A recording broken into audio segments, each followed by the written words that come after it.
আসসালামু আলাইকুম। আমি এই ভিডিওতে ঢাকা শহরের ঐতিহ্যবাহী যানবাহনে চড়বো। প্রথমে আমি একটি পায়চাপা রিক্সায় চড়বো, তারপরে আমি ঘোড়ার গাড়িতে চড়বো। দেখবো পায়চাপা রিক্সায় যাতায়াত করা ভালো নাকি ঘোড়ার গাড়িতে যাতায়াত করা ভালো। তাহলে চলুন ভিডিওটা শুরু করা যাক। ভিডিও শুরু করার আগে অবশ্যই দা মিস্টার মাহফুজকে সাবস্ক্রাইব। আর এই জার্নিটা শুরুটা হতে যাচ্ছে এই পায়চাপা রিক্সার মাধ্যমে। তার আগে কিন্তু আমাদের এই পায়চাপা রিক্সা খুঁজতে হবে, কিন্তু আমরা অনেকক্ষণ খোঁজাখুঁজি করার পরও পাইতেছি না। কিন্তু একজন মামা দেখি আসতে আসছে, ফাইনালি অনেকক্ষণ চেষ্টা করার পর পেয়ে গেলাম সেই পায়চাপা রিক্সা। ঢাকা শহরে এই যানবাহনে মানুষ কিন্তু খুব কম উঠতে চায়, আর আমরা কিন্তু ওই পায়চাপা রিক্সায় উঠলাম। আসলে কেমন ফিল হইতেছে পায়চাপা রিক্সায়? খুবই ভালো ফিল লাগতেছে আমার। আমরা কিন্তু একেবারে রিল্যাক্সে যাওয়া যায়, মানে একটা লিমিটেড গতিতে খুব রিল্যাক্সে যাওয়া যায়। আর আমরা কিন্তু এই পায়চাপা রিক্সা খুঁজতেছি, মানে অনেকক্ষণ ধরে খুঁজছি, তারপরে পাইছি। আর আসলে এই রিক্সাটা খুবই রেয়ার ঢাকা শহরে। আর আসলে পায়চাপা রিক্সা চড়ার মজাই আলাদা।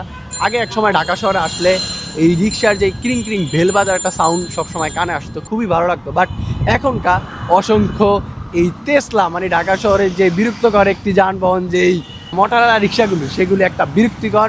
বাট আমরা যে এখন পায়চাপা রিক্সায় চড়তেছি, এটা খুবই আরামদায়ক এবং খুবই ভালো। কি বলো?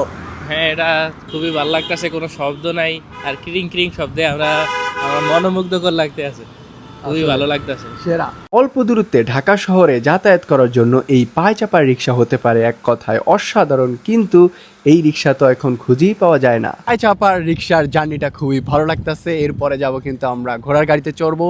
তাহলে এই যানবাহনটা এখানেই শেষ করা যাক তাহলে। হ্যাঁ, ঘোড়ার গাড়ি তো অনেক মজা হবে। আর এরকম কন্টেন্ট পেতে দা মিস্টার হাউসকে সাবস্ক্রাইব। তাহলে চলো ঘোড়ার গাড়িতে যাওয়া যাক। আর এই রিক্সাটা এখানে রেখে আমরা এখন যাব ঘোড়ার গাড়িতে, দেখবো সেটা কেমন ফিল হয়। মামা, এরপরে কিন্তু আমরা ঘোড়ার গাড়িতে চড়বো। এটা ভালো হবে না সেটা ভালো হবে? হ্যাঁ, দুটোই ভালো আছে। দুইটাই ভালো। হ্যাঁ, তাহলে চলুন যাওয়া যাক। এখন ঢাকার ঐতিহ্যবাহী সেই ঘোড়ার গাড়িতে চড়বো। আমরা কিন্তু এর আগে ঢাকার ঐতিহ্যবাহী পায়চাপা রিক্সায় চড়েছি, আর এখন আমরা ঘোড়ার গাড়িতে চড়বো। দেখবো ঘোড়ার গাড়ি ভালো নাকি পায়চাপা রিক্সা ভালো। তাহলে চলুন দেখা যাক। আর আমরা এখন চলে এসেছি ঘোড়ার গাড়িতে চড়তে, আর দেখা যাক কেমন হয়। আসলে ঘোড়ার গাড়িতে চড়ার ফিলটা কিরকম? আমার তো পুরা নিজের রাজা রাজা মনে হইতেছে। এই ঘোড়ার গাড়ির জার্নিটার শুরুটা হতে যাচ্ছে এখান থেকে। বাংলাদেশের অন্যতম একটি ঐতিহ্যবাহী যানবাহন এই ঘোড়ার গাড়ি, যার প্রচলন শুরু হয় 1600 দশকের দিকে। তার পরবর্তী সময় 1800 দশকের দিকে ব্রিটিশের আমলে ঢাকায় ব্যাপক জনপ্রিয় লাভ করে এই ঘোড়ার গাড়ি। তখনকার জমিদার এবং ধনী ব্যবসায়ীরা এই গাড়িটি ব্যবহার করত। বর্তমান সময় এই গাড়িটি একেবারেই বিলুপ্ত। তবুও ঢাকা শহরে গুলিস্তান থেকে সদরঘাট যাওয়া যায় এই ঘোড়ার গাড়ি দিয়ে। আসলে ঘোড়ার গাড়ির চড়ার মজা এক কথায় অসাধারণ। আব্দুল্লাহ, এখন তোমার কাছে সব মিলে কেমন লাগতেছে এই ঘোড়ার গাড়ির জার্নিটা? ঘোড়ার গাড়ির জার্নিটা আমার কাছে খুব ভালো লাগতেছে, কিন্তু একটা পশুর উপরে নির্যাতন চলতেছে, এটা আমার কাছে একটু কষ্টদায়ক লাগতেছে। এটা একটু কষ্টদায়ক, বাট অনেক উপরে আমরা একেবারে, মানে অন্যরকম একটা মজা আছে এই গাড়িটা চড়ে। একটা ঘোড়ার পায়ের ঠাস ঠাস শব্দ কানে আসে, খুব ভালো লাগতেছে। কত বছর ধরে ঘোড়ার গাড়ি চালাইতেছেন? প্রায় 15-16 বছর। এই দুইটা ঘোড়া মানে কতটুকু যাইতে পারবে? ঘন্টায় 10 কিলো।